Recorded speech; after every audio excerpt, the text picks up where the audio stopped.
Shalom saudaraku yang dikasihi Tuhan, senang sekali bisa berjumpa kembali untuk terus belajar firman Tuhan. Dan hari ini kita tiba di Injil Matius pasal yang ke-10, masih pasal 10 ayat 32 dan 33. Demikianlah firman Tuhan.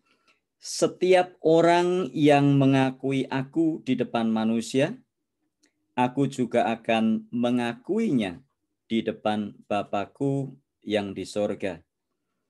Tetapi barang siapa menyangkal aku di depan manusia, aku juga akan menyangkalnya di depan Bapa-Ku yang di sorga. Nah, dua ayat ini adalah dua ayat yang saya katakan masuk dalam kategori berat atau keras.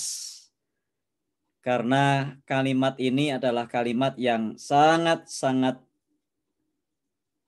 menggentarkan hati. Betapa tidak? Sebab dikatakan setiap orang yang mengakui aku, maksudnya mengakui Yesus di depan manusia, Yesus juga akan mengakuinya di depan Bapa di surga.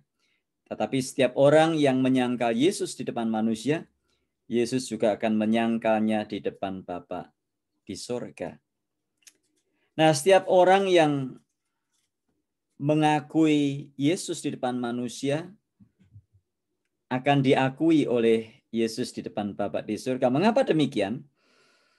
Nah, karena biasanya kalau kita melihat di dalam konteksnya ayat 21 misalnya, orang akan menyerahkan saudaranya untuk dibunuh. Demikian juga seorang ayah akan anaknya, dan anak-anak akan memberontak terhadap orang tuanya dan akan membunuh mereka. Nah, kenapa seringkali orang tidak mengakui atau seringkali orang justru menyangkal Yesus? Karena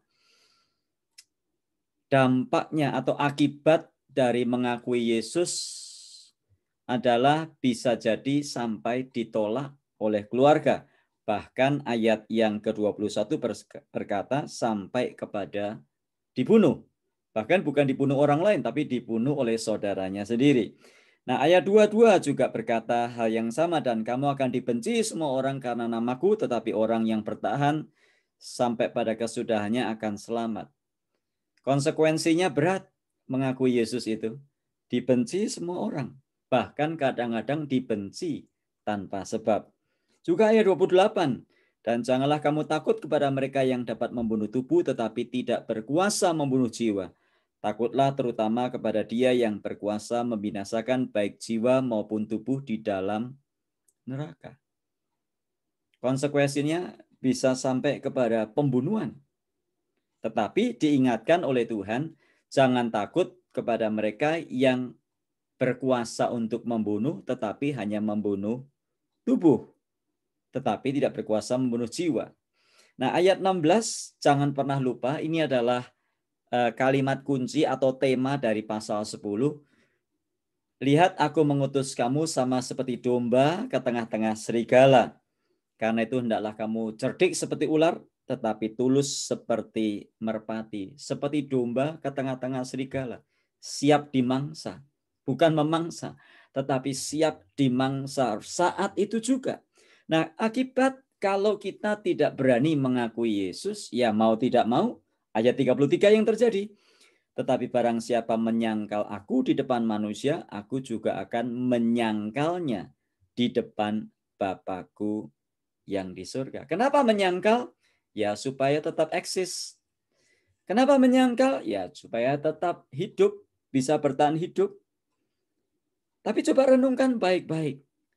Buat apa kita menyangkal dan kita bisa tetap hidup di dalam dunia, mungkin setahun, 2 tahun, 10, 20 tahun, tetapi kita mengalami kebinasaan selama-lamanya. Bukankah lebih baik kita berani mengakui Yesus dan kita mendapatkan hidup yang kekal itu selama-lamanya? Karena firman Tuhan mengajarkan hal-hal yang demikian.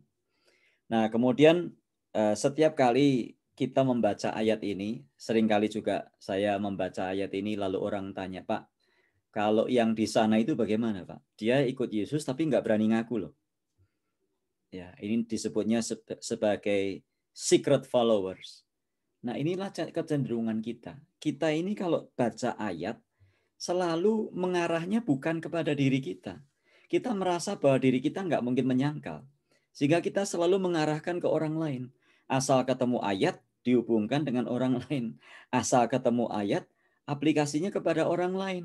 Ketemu ayat, setiap orang yang mengakui aku di depan manusia, aku juga akan mengakuinya di depan Bapakku yang di surga. Nah, ini dia. Bagaimana dengan orang-orang itu? Kita tidak pernah bertanya bagaimana dengan saya, tetapi kita ini selalu bertanyanya bagaimana dengan orang itu. Karena apa? Karena kita berpikir nggak mungkin saya menyangkal. Belum tentu loh.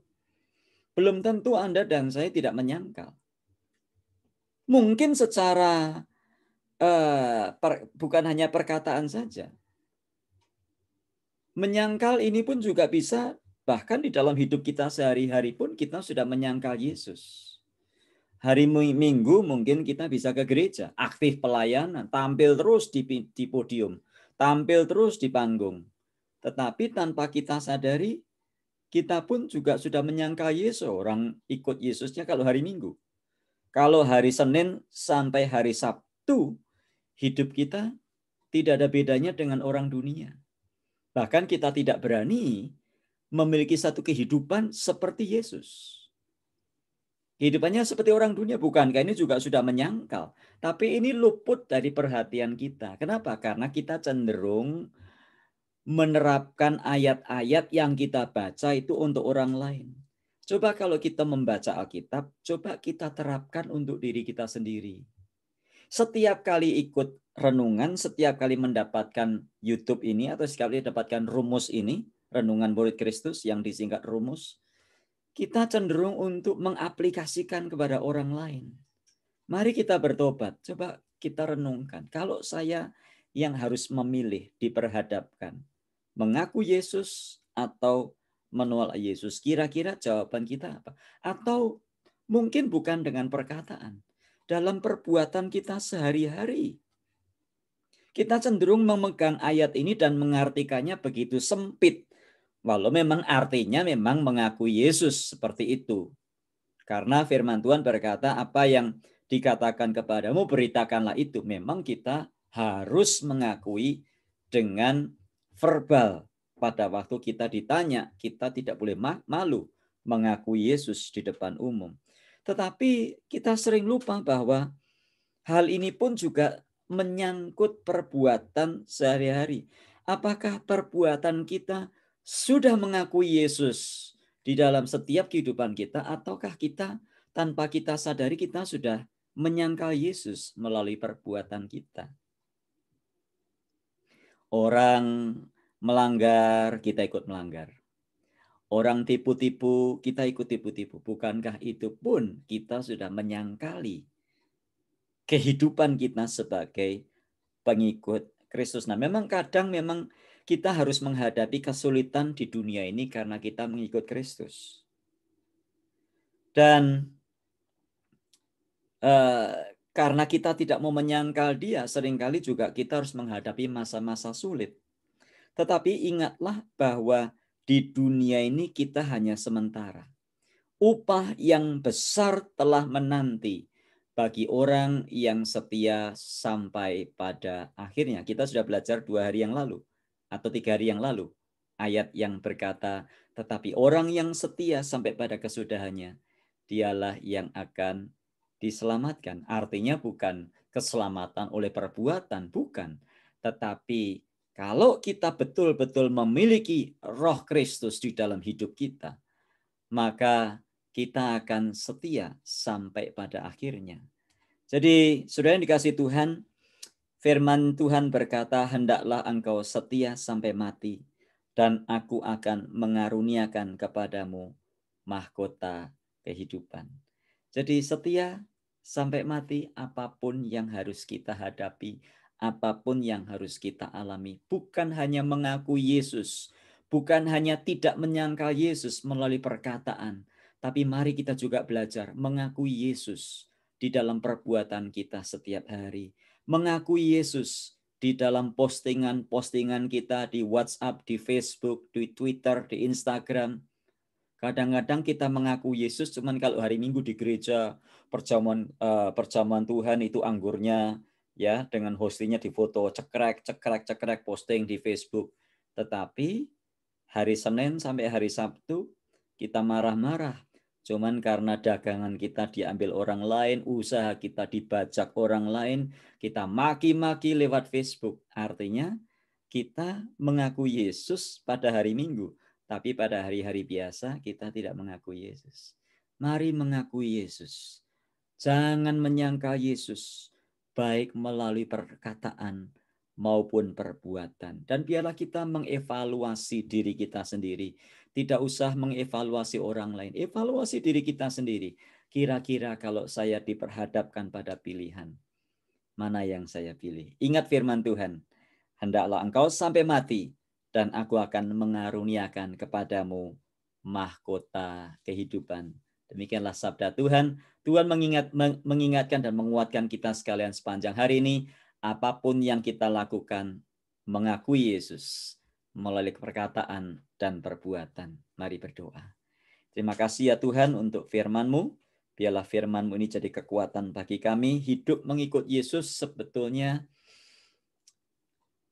tidak mudah karena kami diperhadapkan kepada situasi-situasi di mana kami harus membayar harga. Tapi kami sadar ya Tuhan bahwa hidup di dunia ini sementara. Firman-Mu berkata 70-80 tahun saja dan selebihnya adalah kesukaran.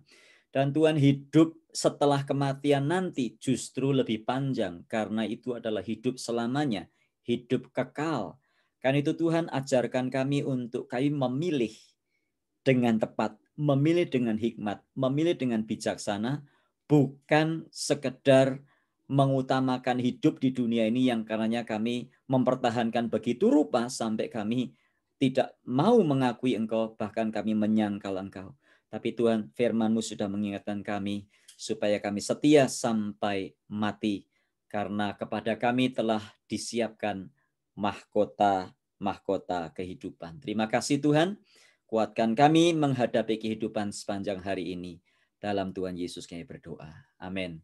Tuhan memberkati kita sekalian dan sampai jumpa esok hari. Bila Tuhan izinkan, kita terus lanjutkan masih di pasal 10 ayat yang selanjutnya 34 dan seterusnya. Tuhan memberkati.